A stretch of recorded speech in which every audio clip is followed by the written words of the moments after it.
Salut gang! Partie 2 de la mobilité de la cheville. Bon, on avait travaillé un petit peu, on avait expliqué, travaillé les angles. Good. Je vous montre deux autres manières de la travailler.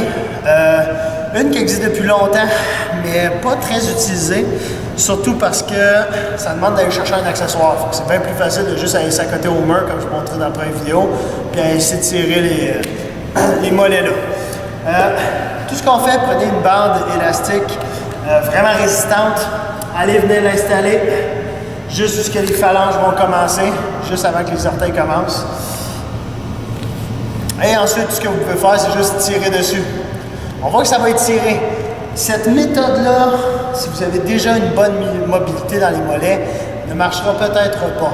Okay? Vous ne sentirez peut-être pas beaucoup, c'est correct. Certaines personnes aussi essayent de rajouter l'étirement des ischio-jambiers en faisant les mollets, puis ils descendent, ils se couchent, puis ils viennent étirer. C'est correct, mais pour le moment, on va essayer de s'orienter juste sur un point. Puis après ça, on verra par la suite dans d'autres, comme je vous parlerai de la mobilité dans la hanche, on parlera d'étirement d'ischio. Pour le moment, celui-ci, on peut juste venir étirer.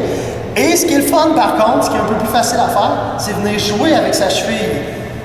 C'est un petit peu plus facile de faire ça là-dessus que sur les deux premiers étirements que je vous ai montrés. Tout ce que je fais, je viens tirer un peu plus d'un côté. On voit que mon pied se déplace en conséquence et je peux sinon aller tirer de l'autre côté. Et là, de cette manière-là, je peux venir essayer justement de jouer à ce que ma cheville vienne vraiment s'étirer de tous les sens, être plus mobile. Okay? Encore là, c'est juste de s'étirer. Faites attention, essayez de ne pas tirer avec les bras. Sinon, vous allez commencer à vous entraîner en même temps. Votre choix, ça vous tente de vous faire des bras. Mais sinon, restez droit. Faites juste vous servir de votre propre corps comme contrebalancier pour genre créer de la pression. Et on déplace un peu d'un côté, on maintient. On déplace un peu de l'autre, on maintient. That's it. Bon, deuxième manière. Une manière qui est popularisée depuis beaucoup moins longtemps, mais que j'aime bien et qui va vous aider énormément si vous voulez être meilleur dans les mouvements. Les squats, toutes les sortes d'haltérophilie aussi.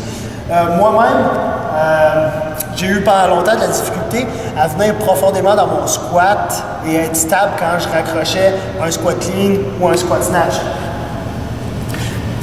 Et des fois, je pensais que c'était ma mobilité des hanches. Parce que ma mobilité des hanches n'est pas parfaite, mais par moments, c'était pas ça parce que je faisais beaucoup de mobilité pour mes hanches.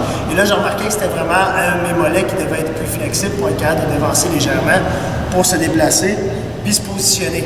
Ce qui est le fun de l'étirement, je vais vous montrer, c'est que ça vous force en même temps à avoir la posture d'un squat. Donc, ça vous prépare déjà plus facilement à l'exécuter par la suite. Donc, c'est plus proche de l'exécution du mouvement que vous allez exécuter si vous en servez avant un entraînement.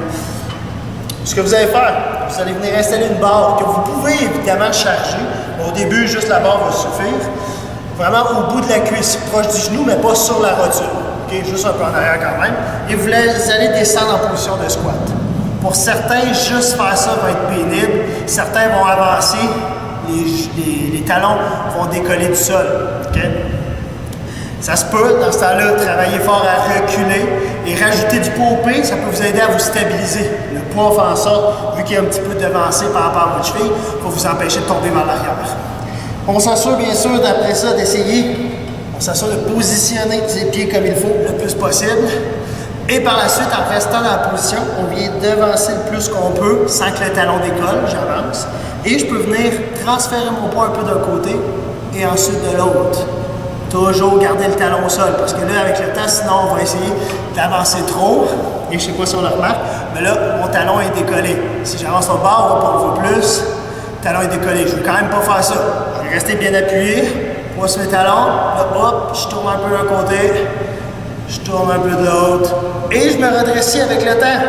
Vous allez voir, vous allez sentir que vous vous affaissez de plus en plus, que vous êtes capable justement d'aller chercher bas et d'avoir tranquillement une meilleure position. Et on maintient. Et par la suite, ça nous aide à avoir plus de mobilité dans la cheville, donc de réussir mieux toutes les motions de squat qu'on s'apprête à exécuter. Fait que voilà pour la partie 2 de la mobilité des chevilles, gang. Pratiquez, faites-en plus que pas assez. Ciao!